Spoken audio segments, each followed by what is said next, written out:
Vous êtes-vous déjà demandé pourquoi votre vie ressemble à une bataille constante? Pourquoi chaque pas que vous faites vers Dieu semble déclencher une résistance, des revers et même un rejet? Permettez-moi de vous dire quelque chose. Ce n'est pas une coïncidence. Si vous êtes confronté à des attaques spirituelles intenses, à vous sentir déconnecté de ce monde ou à remarquer une faveur inexplicable à votre vie, c'est parce que vous êtes dangereusement oint par Dieu. Et laissez-moi être clair. Lorsque Dieu place sa main sur quelqu'un, ils deviennent une cible. L'ennemi ne perd pas son temps sur ceux qui dorment spirituellement. Il s'en prend à ceux qui sont choisis, ceux qui portent un but divin. Si vous avez l'impression que votre vie a été attaquée, vous devez entendre cela. La Bible nous avertit que ceux qui sont appelés par Dieu seront confrontés à l'opposition. Mais cela nous assure également que son onction vient avec le pouvoir surnaturel. Il ne s'agit pas de religion. Il s'agit de reconnaître les signes que Dieu vous a distingués, parce que si vous ne comprenez pas ce qui se passe dans votre vie, vous pourriez confondre la préparation divine pour la punition. C'est exactement ce que l'ennemi veut, pour vous faire douter de votre appel, pour vous faire vous sentir seul, pour vous faire penser que vous n'êtes pas choisi. Mais la vérité est que vous avez été marqué pour quelque chose de plus grand. Et une fois que vous avez reconnu ces signes, tout aura du sens. Dans cette vidéo, nous allons révéler 5 signes indéniables que vous portez une onction dangereuse. Signes qui expliquent pourquoi vous faites face à tant de résistance, pourquoi vous vous sentez différent de tout le monde, pourquoi vous voyez des choses que les autres ne le font pas, et pourquoi les opportunités vous ouvrir sans explication. À la fin de ce message, vous ne vous demanderez plus pourquoi votre vie a été si intense. Vous comprendrez que Dieu vous a préparé à quelque chose de puissant. Mais j'ai besoin que tu restes avec moi jusqu'à la fin, parce que ces révélations pourraient changer la façon dont vous voyez tout. Et si vous croyez en la puissance de Dieu et à son appel sur votre vie, je veux que vous fassiez 2 choses en ce moment. Appuyez sur ce bouton, aimez-le, et abonnez-vous, afin que vous ne manquiez aucun contenu qui renforce votre foi. Et dites-moi dans les commentaires, avez-vous déjà eu l'impression d'être différent, comme si vous n'apparteniez pas? Allons approfondir ces vérités spirituelles. Lorsque quelqu'un porte une onction divine, l'opposition est inévitable. L'ennemi ne perd pas de temps à attaquer ceux qui sont spirituellement passifs. Il cible ceux qui constituent une réelle menace pour son royaume. La Bible est remplie d'histoires des élus de Dieu face à des batailles intenses. Regardez Job. Sa fidélité à Dieu a déclenché des attaques implacables de Satan. Job 1, 8, 12. Jésus lui-même a averti que ceux qui le suivent seraient persécutés. Jean 15, 20. Si vous avez l'impression que chaque pas en avant dans votre foi vient avec une résistance, prenez-le comme confirmation. Vous êtes marqué par Dieu. Plus vous grandissez spirituellement, plus l'ennemi tentera de vous décourager, de vous distraire ou de vous détruire. Mais voici la vérité. Aucune arme formée contre vous prospérera. Ésaïe 54, 17. La bataille peut être féroce, mais la victoire appartient à ceux qui restent fermes en Christ. Les attaques spirituelles ne viennent pas toujours de manière évidente. Parfois, ils apparaissent comme un doute écrasant, une peur ou même un chaos inattendu dans votre vie. Avez-vous déjà remarqué que lorsque vous décidez de vous rapprocher de Dieu, les choses commencent soudainement à s'effondrer, vos relations se tendent, les difficultés financières apparaissent et les tentations semblent plus fortes que jamais? Ce n'est pas une coïncidence, c'est la guerre. La stratégie de l'ennemi est de secouer votre foi, de vous faire remettre en question votre appel. Mais l'Écriture nous rappelle que les essais nous affinent, nous rendant plus forts. 1 Pierre 1, 6, 7. La prochaine fois que vous ferez face à la résistance, ne le voyez pas comme un signe que vous êtes sur le mauvais chemin. Voyez-le comme une preuve que vous êtes exactement là où Dieu veut que vous soyez. Ceux qui sont oints par Dieu ne marchent pas sur une route facile, mais ils marchent sur une route qui mène à une récompense éternelle. Un autre signe clé de l'opposition spirituelle est l'isolement. Beaucoup de ceux qui sont dangereusement oints par Dieu se sentent seuls, mal compris ou même rejetés par ceux qui les entourent. Considérez Joseph. Ses propres frères l'ont trahi, le vendant dans l'esclavage à cause du divin invoquant sa vie. Genèse 37, 18, 28. Lorsque vous portez quelque chose de puissant de Dieu, tout le monde ne vous célébrera pas. En fait, certains vous mépriseront pour cela. Cette solitude n'est pas une punition, sa préparation. Dieu isole souvent ses élus pour approfondir leur dépendance à l'égard de lui. La saison de la nature n'est pas censée vous briser, c'est censé vous construire. Si vous vous sentez séparé, sachez ceci. Jésus lui-même a vécu la même chose. Il a été méprisé, rejeté et laissé seul à son heure la plus difficile. Ésaïe 53, 3. Mais tout comme Dieu ne l'a jamais abandonné, il ne vous abandonnera jamais. L'un des plus gros mensonges que l'ennemi raconte à ceux qui sont attaqués spirituels est qu'ils sont impuissants. Mais ne vous y trompez pas. Quand vous êtes oint, vous portez l'autorité au nom de Jésus. L'ennemi tremble à la présence de ceux qui marchent dans la foi. Luc 10, 19 déclare que Dieu a donné à son peuple le pouvoir sur toutes les œuvres de l'ennemi. Cela signifie que peu importe la fierté de la bataille, la victoire est déjà garantie. Mais la guerre spirituelle requiert des armes spirituelles, le mélange, le jeûne et la confiance inébranlable en Dieu. Paul nous rappelle de mettre une armure complète de Dieu, afin que nous puissions rester fermement contre les plans du diable. Éphésiens 6, 11. La question n'est pas de savoir si les attaques se présenteront. La question est de savoir si vous vous battez avec le pouvoir que Dieu vous a donné. Ceux qui sont oints par Dieu ne sont pas des victimes. Ce sont des guerriers dans son royaume. Si vous avez fait face à une opposition intense, il est temps de changer votre point de vue. Au lieu de demander « Pourquoi cela m'arrive-t-il ?», commencez à demander « À quoi Dieu me prépare-t-il ?» Chaque grande vocation s'accompagne de grands défis. L'ennemi ne lutte pas contre ceux qui sont insignifiants. Il se bat contre ceux qui sont dangereux pour son royaume. Cela signifie que vous êtes une menace. Et si vous êtes une menace, cela signifie que vous avez été choisi pour quelque chose de plus grand. Restez ferme, restez fidèle et surtout, restez près de Jésus. La bataille dans laquelle vous vous trouvez est la preuve que votre onction est réelle. Il arrive un moment dans le voyage de chaque croyant quand il réalise qu'il ne s'intègre pas tout à fait. Plus on se promène avec Dieu, plus ils se sentent déconnectés du monde. Ce n'est pas accidentel, c'est spirituel. Jésus lui-même a clairement indiqué « Vous n'appartenez pas au monde, mais je vous ai choisi du monde ». Jean 15, 19. Ceux qui sont oints par Dieu ont souvent du mal à ne pas appartenir, non pas parce que quelque chose ne va pas avec eux, mais parce que quelque chose est bien. Leur esprit n'est plus aligné sur les voies du monde. Plus ils cherchent Dieu, plus le monde semble étranger. C'est comme vivre dans un endroit qui ne se sent plus comme à la maison. Et c'est exactement le point, car pour ceux choisis par Dieu, ce monde n'est pas à la maison. La Bible nous dit que nous sommes des citoyens du ciel. Philippiens 3, 20. Et c'est pourquoi tout ici se sent temporaire. Ce sentiment de séparation apporte souvent de la solitude. Il ne s'agit pas seulement de se sentir différent. Il s'agit de réaliser que les choses qui satisfaisaient ne le faisaient plus. Les conversations qui semblaient autrefois normales sont maintenant superficielles. Les divertissements qui étaient agréables se sentent maintenant vides. Même les relations peuvent changer, car les gens qui se sont une fois approchés de vous avec vous peuvent ne pas comprendre votre transformation spirituelle. Mais cet isolement n'est pas une punition, sa préparation. Abraham a été appelé à tout laisser derrière lui et à entrer dans l'inconnu, ne faisant confiance que dans la promesse de Dieu.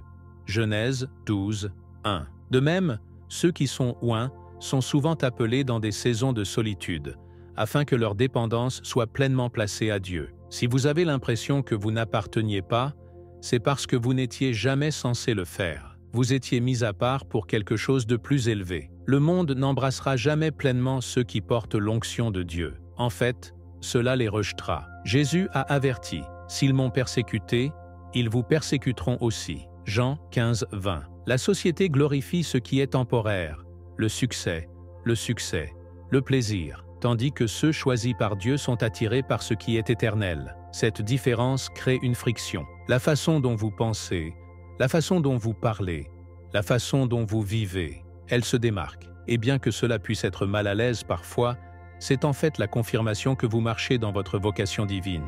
Joseph n'appartenait pas parmi ses frères parce qu'il a été mis à part pour la grandeur. Genèse 37, 5, 8. Daniel ne s'est pas mélangé à Babylone parce que sa loyauté était envers Dieu, pas à la culture. Daniel 1, 8. Le modèle est clair. Les élus de Dieu se sentent toujours à leur place dans un monde qui ne le connaît pas. Mais voici la bonne nouvelle.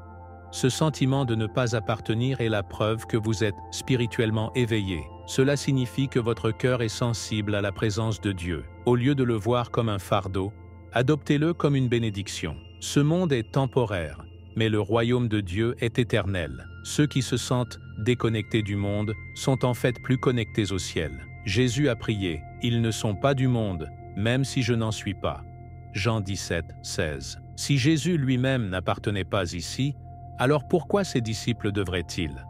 L'objectif n'était jamais de s'intégrer, il devait toujours être mis à part. Au lieu d'essayer de trouver du réconfort dans le monde, trouvez du réconfort dans le but de Dieu pour vous. Vous êtes exactement là où vous êtes censé être.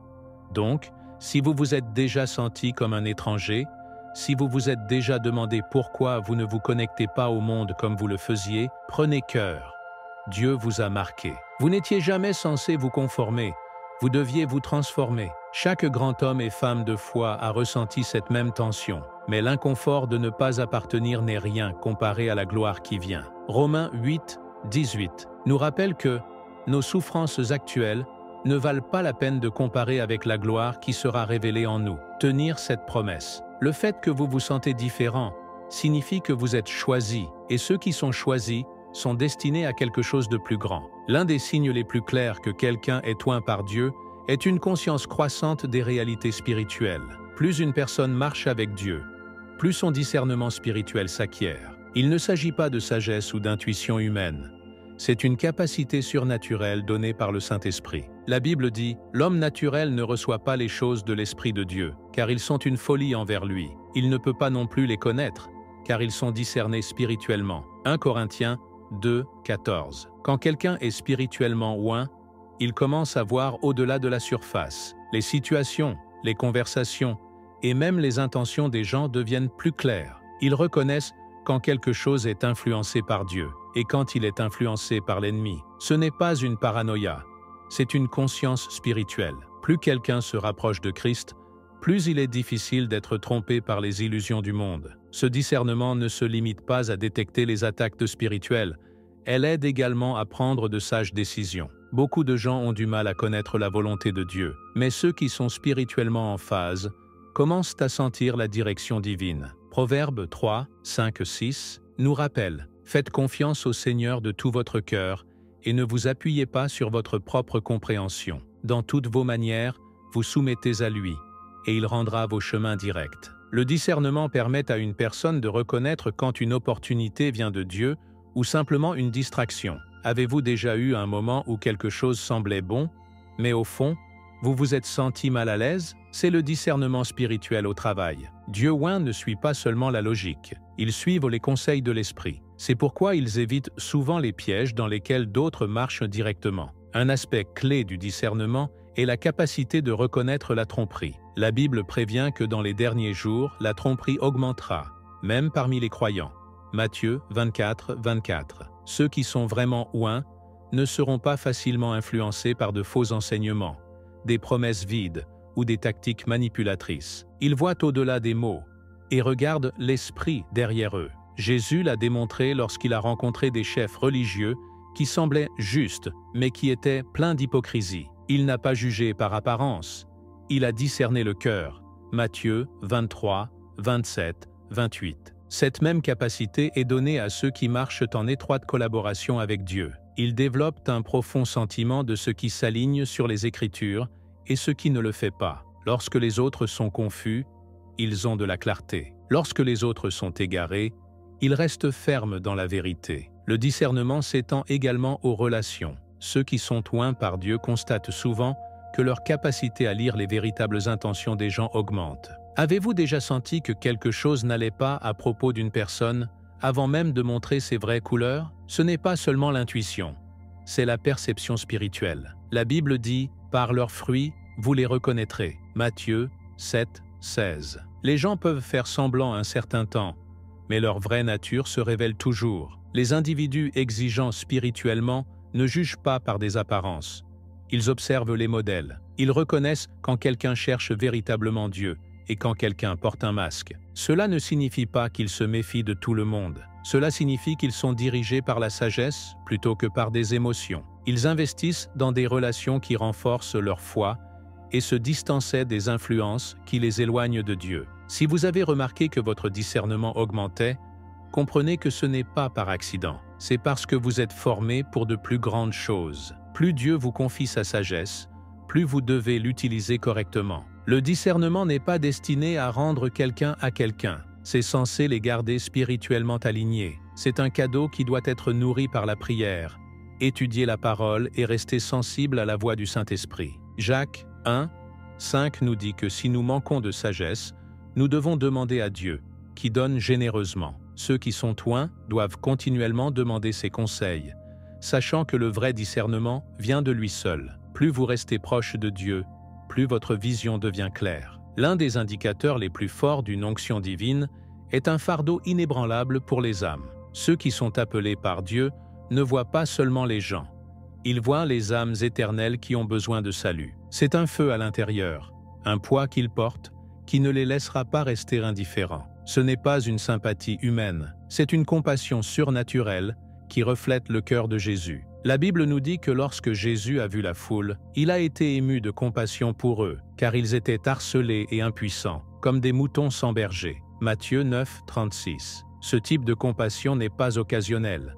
Il devient un style de vie. C'est la raison pour laquelle certaines personnes se sentent profondément affrénées quand elles voient d'autres perdus dans le péché. C'est pourquoi ils ne peuvent pas rester silencieux pendant que les gens autour d'eux vivent sans Christ. L'onction ne se contente pas de pouvoir ce fardeau, et ceux qui portent ce fardeau ne peuvent pas l'ignorer. Cette compassion vient souvent avec une urgence écrasante. Les oints spirituellement ne voient pas l'évangélisation comme une option, ils le voient comme une nécessité. Il y a une prise de conscience que le temps est court et l'éternité est réelle. Paul a exprimé cette urgence quand il m'a dit « Malheur à moi si je ne prêche pas l'Évangile » 1 Corinthiens 9, 16. Il ne prêchait pas pour la reconnaissance, il était motivé par une responsabilité. Ceux marqués par Dieu vivent cette même urgence. Ils le ressentent dans les conversations, dans les interactions, même dans les moments ordinaires. Une simple rencontre avec un étranger peut devenir une opportunité de partager l'amour du Christ. Ils ne sont pas à l'aise de regarder les gens se diriger vers la destruction sans les avertir. Ce n'est pas seulement un appel, c'est une contrainte divine qui ne les laissera pas rester silencieuses. Cependant, ce fardeau n'est pas toujours facile à transporter. Il vient souvent avec le chagrin. Voir les gens rejeter Dieu, connaître les conséquences, est l'une des choses les plus difficiles qu'une personne ointe endure. Jésus lui-même a pleuré sur Jérusalem, pleurant « Combien de fois j'ai aspiré à rassembler vos enfants, car une poule rassemble ses poussins sous ses ailes, mais vous ne vouliez pas. » Luc 13, 34. Cette douleur est réelle.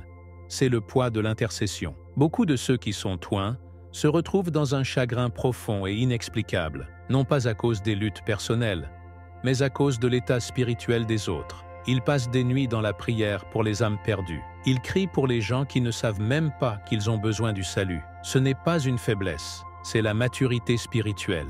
Plus la promenade avec Dieu est profonde, plus leur préoccupation pour les âmes qui les entourent. Mais ce fardeau ne concerne pas seulement le sentiment, il s'agit d'action. La vraie compassion déplace les gens. Jésus ne se sentait pas seulement désolé pour les perdus, il a fait quelque chose à ce sujet. Il a guéri, a-t-il enseigné, il a sacrifié. De même, ceux qui sont oints par Dieu sont poussés à agir. Ils ne prient pas seulement pour les gens, ils tendent la main. Ils n'espéraient pas seulement le renouveau, ils travaillent pour cela. Leur compassion les pousse dans des endroits inconfortables, que ce soit à parler à un ami, à aider un étranger, ou à entrer dans les parties les plus sombres de la société pour apporter de la lumière. Jacques 2, 17 nous rappelle « La foi en soi, si elle n'est pas accompagnée d'une action, est morte. » Ceux qui portent le fardeau des âmes comprennent que l'amour doit être démontré, pas seulement. Leur onction les oblige à faire tout ce qu'il faut pour amener les gens à Christ. Si vous ressentez cette préoccupation profonde et inébranlable pour la vie spirituelle des autres, c'est parce que Dieu a placé son cœur en vous. Ce fardeau n'est pas destiné à vous écraser, il est censé vous conduire. C'est un signe que vous êtes appelés à intercéder, à prêcher, à diriger. Le monde peut ne pas comprendre pourquoi vous vous souciez autant, mais le ciel le fait. Vous faites partie de quelque chose de plus grand que vous. Continuez à prier, continuez à atteindre et continuez à aimer, parce que chaque âme compte. Et ceux qui portent ce fardeau ne sont pas seulement des spectateurs, ce sont des guerriers dans le royaume de Dieu. L'un des signes indéniables d'une onction dangereuse est la présence de la faveur divine. Ceux qui sont vraiment appelés par Dieu se retrouvent souvent à parcourir des portes sur lesquelles ils n'ont jamais frappé, à recevoir des opportunités qu'ils n'ont jamais recherchées. et à être placés dans des positions qu'ils n'ont jamais imaginées. Cette faveur n'est pas gagnée, il est donné. La Bible nous rappelle, car vous bénissez les justes. Seigneur, vous le couvrez de faveur comme avec un bouclier. Psaume 5, 12. Lorsque la main de Dieu est sur quelqu'un, aucune force dans le monde ne peut arrêter ses bénédictions. Les gens peuvent essayer de bloquer, de retarder ou de saboter ce que Dieu fait, mais rien ne peut s'opposer à son plan divin. Il suffit de regarder Joseph, transféré par ses propres frères, jeté dans la prison injustement, mais finalement élevé à une position de pouvoir en Égypte. Genèse 41, 39, 41. Quand quelqu'un est oint, aucune circonstance, aucun ennemi et aucun système ne peut arrêter ce que Dieu a ordonné. La faveur divine se manifeste d'une manière que la logique humaine ne peut pas expliquer. Vous êtes-vous déjà demandé pourquoi certaines personnes ont des opportunités bien au-delà de leurs qualifications? Ce n'est pas de la chance, c'est la main de Dieu. La faveur est lorsque les promotions viennent sans manipulation, lorsque les portes s'ouvrent sans force, et lorsque l'influence augmente sans s'efforcer. Daniel a vécu cela quand il a été choisi pour servir dans la cour du roi, non pas à cause des liens politiques, mais parce que Dieu leur a donné des connaissances et des compétences en tout apprentissage et sagesse. Daniel 1, 17. L'onction attire la faveur. Cela fait remarquer les bonnes personnes, les bonnes opportunités de se présenter et les bonnes ressources apparaître. Ceux qui sont choisis n'ont pas à poursuivre les opportunités les poursuivent. Et quand quelque chose vient vraiment de Dieu, personne ne peut en prendre le crédit. Cependant, la faveur divine ne concerne pas seulement les bénédictions personnelles. Il s'agit d'atteindre le dessein de Dieu. Ceux qui sont oints doivent comprendre que leur faveur n'est pas pour un gain égoïste, mais pour l'impact du royaume. Esther a été placée dans le palais, non pas pour le confort, mais pour sauver son peuple. Esther 4, 14. David a reçu le trône, non pas pour la gloire personnelle, mais pour établir la règle de Dieu. Lorsque Dieu élève quelqu'un, c'est toujours avec une mission à l'esprit. C'est pourquoi ceux qui portent la faveur divine doivent rester humbles. Les bénédictions qui viennent ne sont pas une récompense. Ce sont une responsabilité. Favoriser les gens pour servir, diriger et influencer les autres pour la gloire de Dieu. Lorsque les individus oints comprennent cela, ils cessent de demander « Pourquoi suis-je béni ?» et commencent à demander « Comment puis-je utiliser cette bénédiction pour le dessein de Dieu ?» L'un des plus grands tests de la faveur divine est l'intendance. Beaucoup de gens prient pour des bénédictions, mais tout le monde n'est pas prêt à les gérer. C'est pourquoi Dieu autorise certaines opportunités de venir progressivement. Il prépare son peuple à une plus grande responsabilité. Luc 16, 10 nous rappelle « Celui qui peut faire confiance en très peu peut également faire confiance à beaucoup. Ceux qui sont oints par Dieu doivent prouver fidèles dans de petites choses avant de se faire charger de plus. » Lorsque la faveur commence à apparaître, les sages ne se font pas à l'aise. Ils se préparent à plus. Chaque porte ouverte est un test. Allez-vous l'utiliser pour la gloire de Dieu ou pour l'ambition personnelle? Ceux qui comprennent le poids de la faveur divine restent reconnaissants, humbles et obéissants, parce qu'ils savent que la saveur n'est pas donnée pour être gaspillée. Si vous avez éprouvé une faveur inexplicable, des bénédictions non expliquées, des connexions divines, des portes ouvrant sans effort, sachez que ce n'est pas aléatoire. C'est un signe que Dieu vous positionne pour quelque chose de plus grand. Mais la faveur est avec responsabilité. Restez humble, restez aligné sur son objectif et utilisez toutes les opportunités pour sa gloire. La faveur de votre vie n'est pas à votre seul avantage. C'est pour l'avancement du royaume de Dieu. Marchez judicieusement et n'oubliez jamais, ce que Dieu donne, aucun homme ne peut emporter. Maintenant que vous avez vu ces signes, permettez-moi de vous demander, les reconnaissez-vous dans votre propre vie? Avez-vous ressenti le poids de l'opposition, le tirage du monde, l'affûtage de votre discernement ou le fardeau inébranlable pour les âmes? Si c'est le cas, comprenez ceci. Vous n'imaginez pas les choses. Dieu vous a distingué, et les défis auxquels vous êtes confrontés ne sont pas là pour vous détruire. Ils sont la preuve que vous portez quelque chose de puissant. Je veux avoir de vos nouvelles. Lequel de ces signes avez-vous le plus vécu? Faites-moi savoir dans les commentaires, car votre témoignage pourrait confirmer ce que quelqu'un d'autre traverse. Construisons ensemble une communauté de foi, où nous nous levons et reconnaissons l'œuvre de Dieu dans nos vies. Et avant de partir, assurez-vous de vous abonner à la chaîne et d'allumer les notifications afin de ne pas manquer ce qui va suivre. Ce n'est que le début. Il y a tellement plus à découvrir. Et si cette vidéo vous parlait, ne le gardez pas pour vous. Partagez-le avec quelqu'un qui a besoin d'entendre ce message aujourd'hui. Maintenant, si vous êtes prêt à aller encore plus loin, cliquez sur la prochaine vidéo apparaissant sur votre écran. Dans ce document, nous révélerons une autre vérité puissante qui transformera la façon dont vous verrez votre voyage spirituel. Vous ne voulez pas manquer ça. Restez fort dans la foi et je vous verrai dans le prochain. Que Dieu bénisse.